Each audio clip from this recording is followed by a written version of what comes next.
No sé qué está pasando este mes, pero sí, es vídeo especial tras otro, lo siento, es que este calendario está lleno de chicha. Pues sí, hoy es vídeo especial porque esta semana, el día 16 de marzo, es el Día Internacional del Teatro del Oprimido. Es probablemente uno de los tipos de teatro más interesantes, que más relación tienen con la gente y que más poder tienen. Porque el teatro del oprimido, en pocas palabras, es un tipo de teatro que mediante la participación pretende transformar la sociedad. Y bueno, pues yo la verdad he de decirlo, que soy un maldito forofo del teatro del oprimido, es algo que me encanta, que he practicado bastante, por suerte, y que he tenido la suerte de encontrarme muchas personas que le gustan mucho y que sobre todo son profesionales del campo y que me han enseñado un montón de cosas. Y bueno, yo he vivido en mis carnes, tanto como espectador como como actor, lo increíblemente útil que puede ser este teatro para la sociedad.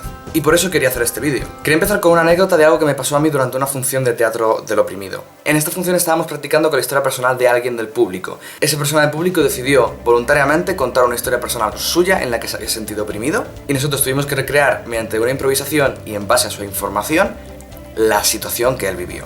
La verdad es que fue súper emotivo. De hecho, esta persona acabó llorando incluso por lo identificado que se sintió de vivir otra vez la situación. La cosa es que después de la función, ese chaval, junto con el resto de actores del elenco y un par de personas más, espectadores también, que se unieron a nosotros, pues nos fuimos a tomar unas cañas. Y me quedé muy sorprendido porque el tema era el bullying.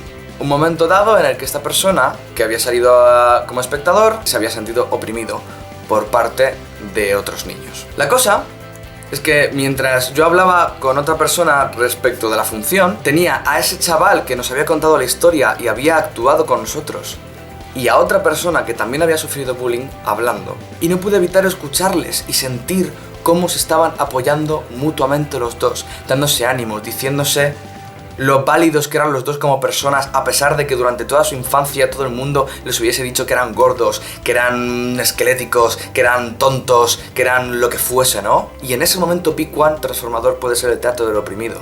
El teatro del oprimido es transformador porque es capaz de cambiar la conducta y la percepción de las personas. Os presento aquí el árbol del teatro del oprimido que voy a desentrañar en un momento. Todo parte de una base que va creciendo hasta que el final del teatro del oprimido es siempre las acciones sociales concretas y continuas. Es decir, que realmente un espectáculo de teatro del oprimido sea capaz de hacerte cambiar tu percepción y acciones en el mundo que te rodea. ¿Y cómo hace esto el teatro del oprimido?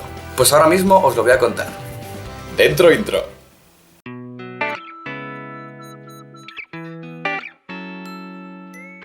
Por cierto, esta obra en la que me pasó lo que os he contado está grabada y publicada en YouTube. Os dejo ahí arriba el enlace al vídeo. La sociedad tiene estructuras jerárquicas que generan oprimidos y opresores. Generan gente con mucho poder y gente con poco poder. Gente que es capaz de actuar y gente que es menos capaz de actuar. Y a veces son estructuras que no son naturales ni útiles. Podríamos discutir que en una empresa que el jefe tenga más poder que sus empleados, pues es más o menos útil, porque en principio un jefe es el que tiene el conocimiento, la experiencia y tal, y por tanto pues puede guiar a la gente que no tiene tanta experiencia. Entonces pues esa jerarquía, pues esto es discutible, ¿no? Pero podemos discutir y entender que esa jerarquía exista. Pero hay estructuras que no son tan fáciles de ver, que son mucho más sutiles. Y aquí me pongo un poco filosófico, y esto es lo que Karl Marx llamaba infraestructura. Son estructuras que están por debajo de toda ideología y que fundamenta la sociedad. Estructuras, por ejemplo, como el machismo, que pone a los hombres por encima de las mujeres. O el capitalismo, que pone a los ricos por encima de los pobres. Augusto Boal, el creador de este tipo de teatro, nació en una sociedad que estaba imbuida por una jerarquía muy clara. Gobierno contra el pueblo. Era una dictadura. Una dictadura que además duró años. Una dictadura que además la gente seguía. Una dictadura además que generaba defensores y opositores, como todas las dictaduras. Pero Boal se pregunta, ¿y qué es lo que hace de una dictadura o de cualquier tipo de opresión una estructura social? ¿Cómo se perpetúa eso? Pues Boal lo tenía muy claro, mediante la comunicación. La comunicación es poder. Si comunicas, puedes influir. Si influyes, tienes poder. Y para Boal hay tres tipos de comunicación fundamentales: la imagen, el sonido y la palabra. Y aquí nace la primera forma de teatro del oprimido: el teatro imagen. Imagen no entendida como algo plástico, sino como algo significativo en sí mismo. Si yo hago esto o esto, puedes decir que mi gesto significa tal o tal, pero el gesto tiene un significado ya en sí mismo, y lo sabemos cuando empiezo a modificar el gesto.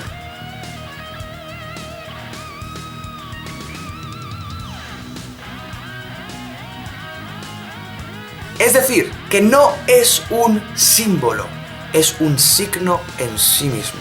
Aunque, por supuesto, un gesto se puede interpretar. Y estas interpretaciones son precisamente las que revelan las estructuras sociales. Si yo pongo a un hombre y a una mujer enfrente y digo que hay una relación de poder en el que el hombre está por encima de la mujer, porque el hombre es más alto que la mujer, lo que estoy diciendo es que el machismo se fundamenta en que los hombres son normalmente más altos que las mujeres.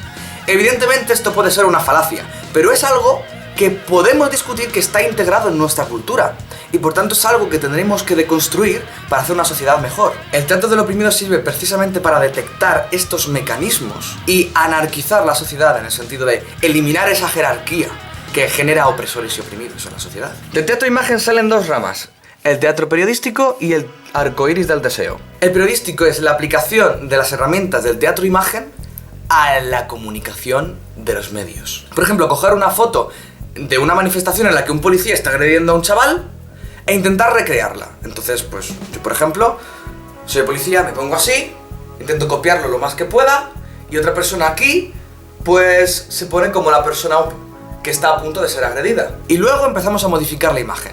¿Qué pasa si yo en vez de ponerme así, me pongo así? O me pongo así. O me pongo así. ¿Cambia la relación de poder? Sí, no, ¿por qué? ¿Y qué es lo que pueden hacer ambas partes para que se resuelva la opresión?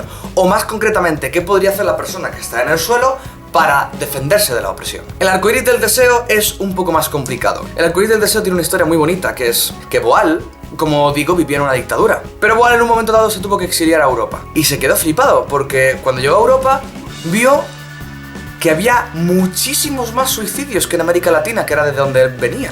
Y era algo que no podía entender, porque dijo, pero vamos a ver, si en Europa en principio está extendida la cultura y el estado del bienestar que no tenemos en América Latina, ¿por qué hay muchos más suicidios aquí que en mi país, que tengo una dictadura? La respuesta que dio Boal es bastante sencilla. En la dictadura la opresión es manifiesta, como en el caso del policía que decía antes, y en Europa y en países con un bienestar, la opresión es interna. Es decir, que el poli que he representado yo, en realidad lo tenemos en la cabeza. De hecho, Augusto Boal le llamaba a este opresor el poli en la cabeza. Un poli en la cabeza puede ser absolutamente cualquier idea, pensamiento, sentimiento, sensación que tenga una persona que le inhiba para actuar, que le oprima. Lo sería, por ejemplo, pensar que yo no puedo ascender en mi empresa porque tengo menos dinero. Porque hay una idea metida en mi cabeza que me hace pensar que la gente con menos dinero es peor. Esa idea sería mi opresor. Y en este caso lo que haríamos es, por ejemplo, hay una persona con miedo y empezamos a cuestionar de manera actoral cómo es ese miedo o de dónde proviene ese miedo. Entonces viene una persona que dice, el miedo proviene de su infancia. Entonces intenta hacer la imagen de un niño y se pone como así, por ejemplo. O yo qué sé, esta es mi imagen del niño. No lo sé, no sé qué significa. Como digo, el gesto es algo que es un signo en sí mismo. Y cuando tienes todos esos deseos, todas esas sensaciones, ese arcoíris del deseo, puedes muchas veces analizar de dónde proviene la opresión interna de una persona. Pero esto la verdad es que es bastante complicado si nunca has visto teatro del oprimido del arcoíris del deseo, porque se puede usar de muchas maneras, depende de cada situación, no siempre el arcoíris del deseo vale para todas las situaciones. Es un conjunto de herramientas, en realidad, que se pueden utilizar en teatro. Pero claro, con el arcoíris del deseo hay que tener cuidado, porque evidentemente es algo que roza un poco con la psicoterapia, con la psicología. De hecho, a veces se ha relacionado con el psicodrama o la dramaterapia. Pero realmente, el arcoíris del deseo no es ni dramaterapia ni psicodrama, aunque tengan cosas que se parecen. El arcoíris del deseo es una herramienta teatral que sirve para el teatro, aunque luego se puedan usar para otras cosas. Y de hecho, hay psicólogos que lo usan. Vaya. Pero estas dos ramas que parten del teatro imagen, ninguna de las dos son realmente un espectáculo todavía. Son maneras y herramientas de analizar imágenes, que es lo que os decía antes. La situación viene cuando escalamos en el árbol hasta el teatro foro. Es básicamente un teatro que, basado en estas situaciones, es analizable a partir del teatro imagen, pero que ya es un espectáculo. Pero claro, sigue siendo teatro participativo. Entonces hay una persona llamada Curinga, o Joker, o Comodín, los tres nombres se usan mucho, que intermedia entre el público y los actores. El teatro foro tiene una premisa muy profunda pero muy sencilla. Tú normalmente cuando vas al teatro, vas y delegas de alguna manera la acción y el pensamiento en el personaje, y ocurre lo que se conoce como la identificación. Es decir, que dejas de actuar y dejas de pensar para identificarte con el otro personaje. En el teatro brechtiano, adrede se elimina la identificación. Entonces lo que tienes es que la acción se delega en el actor, pero la persona está todo el rato pensando. Y de hecho, la misma obra le hace pensar. Como ya explicábamos en el concepto de distanciamiento / Verfremdung en varios vídeos. El teatro del oprimido es que ni la acción ni el pensamiento están delegados en el actor. Una persona actúa en escenario y piensa por sí misma, también en el escenario. Y aquí voy con el teatro foro. En el teatro foro se propone una pieza que habla sobre algo, por ejemplo, el maltrato de género, por ejemplo, el racismo, cualquier estructura social que se quiera deconstruir. Y tras presentarla, se anima al público a proponer soluciones, pero en acción. Es decir, que si escenificamos la escena de una pareja discutiendo antes de que el hombre le dé una paliza, lo que se le pide al público es que salga y se cambie por la mujer para proponer otra manera de evitar el conflicto y de cancelar la opresión. El teatro foro es la forma principal de teatro del oprimido y es la que incluye todas las herramientas. Puedes meter en teatro foro cualquier herramienta de teatro periodístico, de teatro imagen, de algoritmo del deseo, incluso mezclar otras herramientas de teatro social. Pero aún así, el teatro foro se divide en dos, como veis. Teatro foro y tenemos teatro legislativo, del que ya hablé en este vídeo, y teatro invisible, que también mencioné un poquito en este vídeo. Pero es un tipo de teatro en el que el público no sabe a que está asistiendo a una representación. Es teatro foro porque todo sigue igual. Hay un intermediario, hay una estructura social que cambiar y evidentemente hay participación. Un ejemplo de teatro invisible sería, por ejemplo, poner a un camarero que le habla muy mal a un hombre por claramente ser negro. Y ves cómo la demás gente reacciona. Hay actores que cada uno cumplirá su papel y entre esos actores, sin saberlo, habrá público, porque el público acabará también involucrándose en esa situación si el teatro invisible está bien hecho. Evidentemente este es un tipo de teatro que no sabes qué vas a ver y de hecho hay una discusión teórica, pero se dice que el buen teatro invisible no sabes nunca que lo has visto. O sea que puedes salir de una sesión de teatro invisible, irte a tu casa, que pasen 80 años y morirte y no haber sabido nunca que algún día asististe a ver el teatro invisible. Pero evidentemente esto es una cosa arriesgadísima y hay que planificarlo muy bien. Los actores tienen que ser muy buenos actores y conocer muy bien las herramientas del teatro del oprimido. Tienen que ser buenos facilitadores, es decir, que tienen que tener conocimientos de mediación de conflictos y puede ser peligroso para ellos, para su integridad incluso. Pero tiene una capacidad transformadora brutal. Porque como decíamos, todo esto es para transformar la sociedad. Este es el fin del teatro del oprimido. Las acciones concretas y continuas. El que la gente cambie su comportamiento para crear una sociedad mejor y que continúe con ese comportamiento. No quería terminar este vídeo sin hacer una mención especial a compañías de teatro del oprimido españolas que son la leche. Bueno, he de decir que me siento muy orgulloso de que en España hay un boom brutal de teatro del oprimido. Hay teatro del oprimido por todas partes. De mejor, de menor calidad, whatever, pero hay muchísimo teatro del oprimido. Y es un fenómeno bastante aislado en Europa. De mi experiencia aquí en Centro Europa y que estoy hablando con gente pues de Finlandia, de Alemania, de Polonia, etcétera, cuando les hablo de teatro del oprimido, la gente no sabe qué es el teatro del oprimido, porque en sus países no se hace. Pero deciros que tenéis un centro de teatro del oprimido en Francia y otro en Brasil, por si queréis ir. Porque, bueno, Augusto Boal era brasileño, por cierto. Y las compañías españolas que quiero mencionar. No somos delito.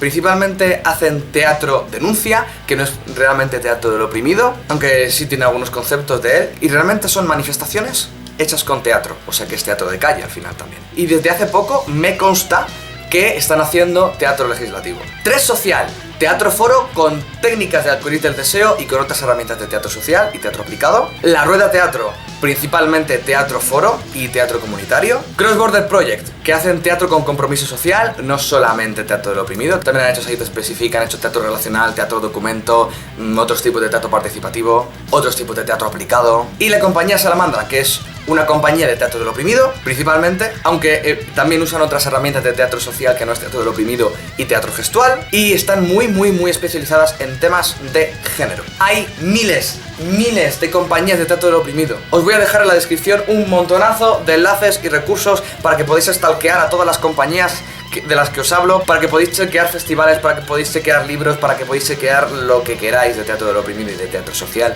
si os interesa el teatro como herramienta de cambio social. Y si os apetece leer, pero queréis saber más y queréis vivirlo en vuestras carnes, deciros que si estáis en Madrid de los días 22 al 27 de mayo está la tercera edición de Toma Teatro, que es el festival de lavapiés de teatro del oprimido, en el que probablemente todas las compañías que os he mencionado se unirán y no solamente van a hacer representaciones, sino que van a hacer talleres en los que todo el mundo puede participar. Y yo os digo por experiencia que estuve en la primera edición y por desgracia me perdí la segunda y me voy a perder la tercera, que son brutales, son todos absolutos profesionales, tienen mucha capacidad de transformar, de quitar prejuicios. El ambiente de estos festivales es maravilloso, al menos desde mi experiencia lo fue, porque al estar tratando con temas tan delicados hay un ambiente de aceptación brutal. No importa lo que pienses, la gente va a aceptar lo que pienses, aunque no esté de acuerdo contigo, porque toda idea, por muy arraigada que esté, es susceptible de ser transformada. Y al final estos festivales, este tipo de teatro, son eventos creados para permitirte, para darte la oportunidad de transformarte y de hacerte mejor persona. No tiene otra razón de ser. Así que espero que le deis mucha caña. Feliz Día Internacional del Teatro del Oprimido, que lo disfrutéis mucho si vais a verlo. Chavales, compañeros, si me estáis viendo, mucha mierda, toda la mierda que podáis. Y bueno, yo soy Shazo Entaila, este es mi canal, Tengo Algo que Ensayarte, en el que divulgo artes escénicas, teatro, danza y más conocimiento como este al respecto de otras cosas. Y lo dicho, nos vemos en el próximo ensayo. ¡Tu, tu, tu, tu!